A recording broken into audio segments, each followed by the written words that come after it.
Bismillahirrahmanirrahim. Assalamualaikum warahmatullahi wabarakatuh. Innal hamdalillah nahmaduhu wa nasta'inu wa nastaghfiruh wa na'udzu billahi min syururi anfusina wa min sayyiati a'malina. May yahdihillahu fala mudhillalah wa may yudlilhu fala hadiyalah. Asyhadu an la ilaha illallah wa asyhadu anna Muhammadan abduhu wa rasuluh. Baik, saya di sini akan menjelaskan tentang ulumul Quran.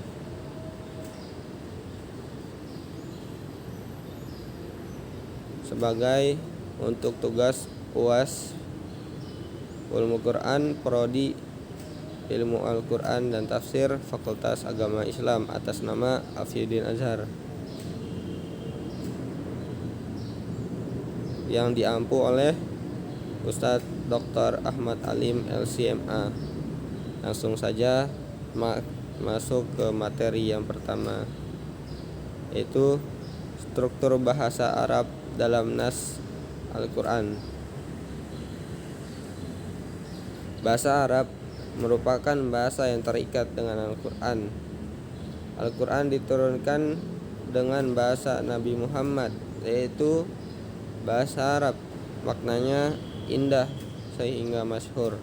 Adapun bahasa Arab merupakan bahasa Al-Quran, hadis, dan syariat. Keutamaan Al-Quran adalah bahasa paling mulia, kitab paling mulia, diturunkan dengan perantara malaikat yang paling mulia dan nabi yang paling mulia, di daratan paling mulia dan di bulan yang paling mulia.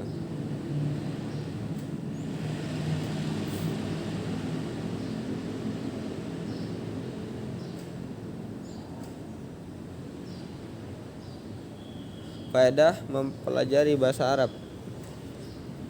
Pertama, Imam Syafi'i berkata di kitabnya Ar-Risalah halaman 50, yakni bahasa Arab adalah bagian dari sumber hukum Islami. Untuk itu, mengkajinya merupakan salah satu rukun dan kewajiban. Ibnu Katsir berkata ketika menafsirkan surat Yusuf ayat 2, yakni karena bahasa Arab adalah bahasa yang paling fasih, paling jelas, paling luas, paling tepat untuk menyampaikan makna maksud yang ada di dalam jiwa. Ibnu Taimiyah berkata bahasa Arab itu termasuk bagian dari agama, sedangkan mempelajarinya adalah wajib. Karena memahami Al-Quran dan As-Sunnah itu wajib, tidaklah seorang bisa memahami keduanya kecuali dengan bahasa Arab. Solusi atas fitnah-fitnah. Nabi SAW berkata akan terjadi maraknya dan banyaknya fitnah-fitnah yang akan terjadi. Maka Nabi SAW memberi jalan keluarnya, yaitu dengan Al-Quran. Segala masalah ilmu sudah dibahas oleh Allah di dalam Al-Quran.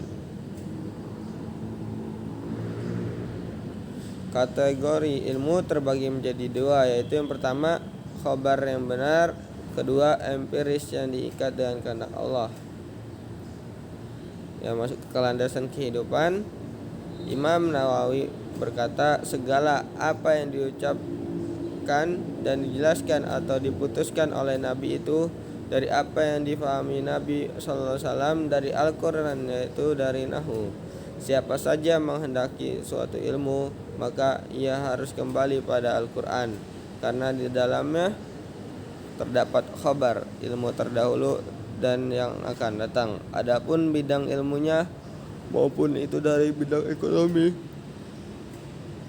psikologi dan lainnya, maka kembalikan dan jadikan landasan dari semua aspek itu dengan Al-Quran. Masuk ke materi kedua, al-mubham dalam Al-Quran. Pengertian secara bahasa, etimologi, mubham merupakan isim maf'ul dari kata abham yang berarti merahasiakan. Secara istilah terminologi, mubham adalah suatu lafaz yang termaktub dalam Al-Quran yang penyebutannya tidak secara spesifik atau suatu yang tertentu.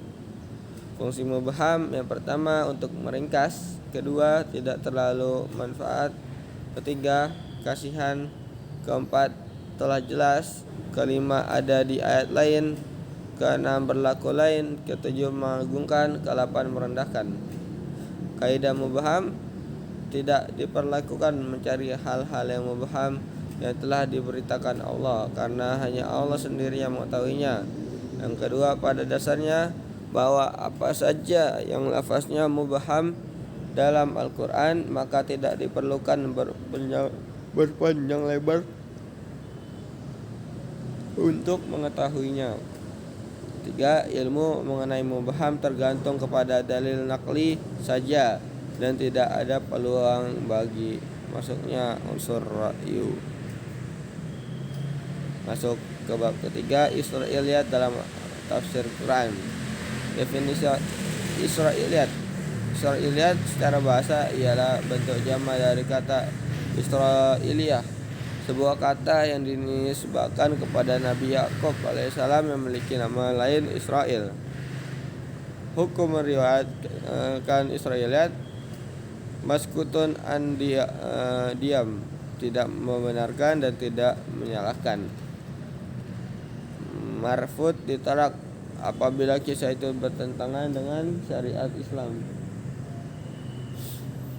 Sikap ulama terhadap Israiliyat: yang pertama, memperbanyak kisah tersebut dengan sanad-sanadnya. Kedua, memperbanyak kisah-kisah tersebut tanpa menyebutkan nama-namanya.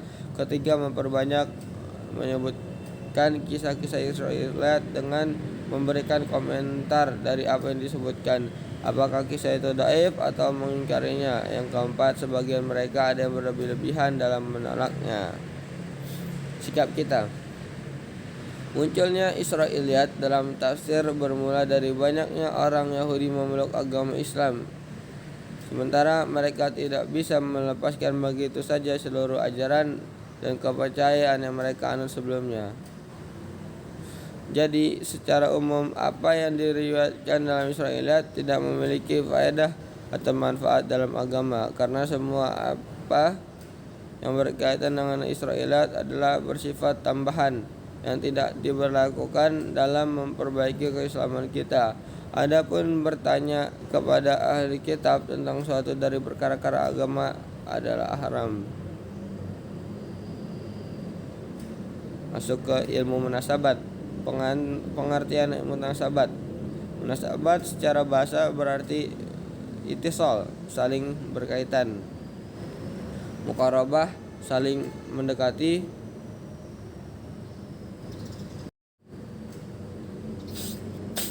Mumatsilah, saling menyerupai. Bisa kita konsolisikan dengan suatu yang merupai satu dengan yang lainnya.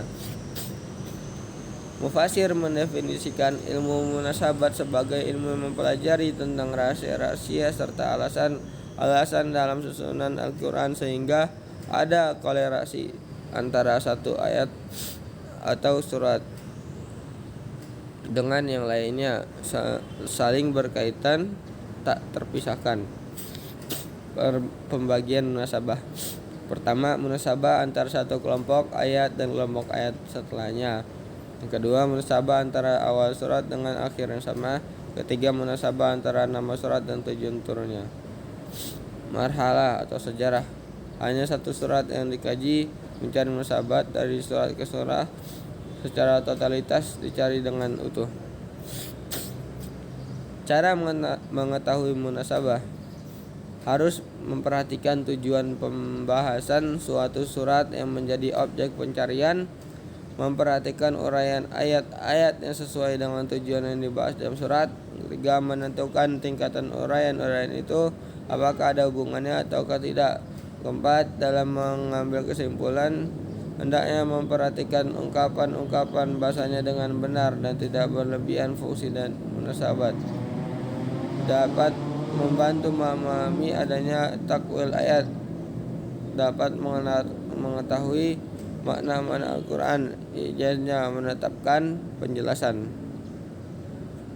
Faedah mempelajari ilmu munasabat: Yang pertama, mengetahui relevansi antara hukum. Yang kedua, mengetahui sinkronasi ayat dengan ayat-ayat lainnya. So, ke bab isbah dan nadhair. Pengertian asbah. Seperti kata apakah hanya bermakna itu di dalam Al-Quran atau ada perspektif makna lain? Begitu juga dengan kata al-ummah, apakah hanya satu makna atau ada banyak perspektif makna dalam Al-Quran? Maka itu yang disebut dengan al-wujuh atau asbah. Pengertian nadhair, memiliki makna satu tetapi dari kesatuan itu memiliki cabang yang serupa atau yang sepadan. Contoh, makna insan manusia, makna itu mencakup siapa saja yang di situ masuk kategori insan. Yang penting dia adalah manusia, itu yang namanya mencakup. Contoh bermakna ibu yang melahirkan, bermakna induk dari segala sesuatu. Contoh al-ab bermakna ayah yang menjadi sebab kita lahir, bermakna kakek, bermakna paman. Faedah mempelajari asbah an-nadhair supaya kita memahami makna yang dikandung Al-Quran secara komprehensif. Metode penafsiran Al-Quran. Pertama, mukjizat Al-Quran terbagi menjadi 3, yaitu imaterial, abadi, universal. Sejarah dari Abdullah, ia berkata ketika turun ayat orang-orang beriman dan tidak menyempuradukan iman mereka dengan kezaliman, Quran surat Al-An'am ayat 82. Para sahabat bertanya, siapa di antara kalian yang tidak berbuat zalim? Maka Allah menurunkan ayat, sesungguhnya syirik adalah benar-benar kezaliman yang besar. Quran surat Luqman ayat 13. Fungsi Al-Quran yang pertama adalah sebagai petunjuk bagi umat manusia, menyempurnakan kitab-kitab suci sebelumnya, sumber pokok ajaran agama Islam yang dibawa oleh Nabi Muhammad SAW. Yang keempat, penjelasan mengenai petunjuk-petunjuk itu dan pembeda, tafsir dan macam-macamnya. Dipandang dari segi sumbernya, tafsir bil ma'sur, tafsir yang bersumber dari Al-Quran, hadis Nabi, perkataan sahabat dan tabi'in. Tafsir ar-ra'is, semua tafsir yang bersumber dari berlandaskan pada ijtihad akal manusia, dan ini berkaitan dan ini umum dibagi 2, yaitu mamduh terpuji dan mazmum tercela. Tafsir isyari, penafsiran dengan tidak memfokuskan pada makna lahirnya.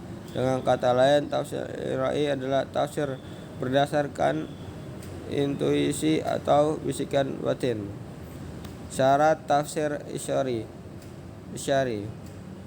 Pertama, tidak ada bertentangan dengan makna lahir Al-Quran. Tidak mengklaim bahwa yang dimaksud adalah makna batin saja tanpa memperhatikan makna lahirnya. Pentakwilan tidak terlalu jauh dan berlebih-lebihan. Tidak bertentangan dengan hukum syara dan akal sehat. Adanya pembenaran syarat sebagai penganut. Segi cara menafsirkannya, itu ada segi tafsir tahlili, tafsir jumali, tafsir al-mudu'i, tafsir muqarrin. Syarat-syarat menafsirkan Al-Quran. Yang pertama, ada akidahnya benar, menguasai ilmu bahasa Arab dan cabang-cabangnya, memulai menafsirkan sebuah ayat dengan merujuk pada Al-Quran dan Sunnah, mengetahui ilmi Al-Quran, pemahaman yang cermati dan berhati-hati, mengamalkan ilmunya, tawadu dan tidak sombong, ikhlas tidak mengedepankan hawa nafsunya. Adakhil fi tafsir. Adakhil ialah gangguan atau penyusupan pada masalah ghazul fikri atau merusak Islam dari dalam. Tujuannya untuk menyebabkan syubhat atau kekacauan pemikiran. Orientalisme adalah merusak pemikiran Islam. Kolonialisme adalah penjajahan ekonomi dan politik Islam. Misionari adalah misi untuk menjajah agama Islam. Ad-Dakhil dan Al-Nasil. Ad-Dakhil infiltrasi penafsiran yang melenceng dari Al-Quran, penafsirannya tidak didasar validitas. Al-Asil autentisitas, menafsirkan Al-Quran dari sumber aslinya. Faktor penyebab terjadinya penyimpangan tafsir: politik dan kekuasaan, contohnya kekhalifahan Utsman, Ali hingga dinasti Umayyah. Ideologi: perbedaan sudut pandang atau metode yang digunakan untuk menafsirkan Al-Quran yang salah. Alhamdulillah, telah selesai saya menjelaskan tentang materi Ulumul Quran ini. Mungkin saya masih banyak salah, dan saya mengakui itu. Saya masih belum lancar dalam menjelaskan ayat ini. Saya minta maaf sebesar-besarnya. Mungkin sekian dari saya. Wassalamualaikum warahmatullahi wabarakatuh.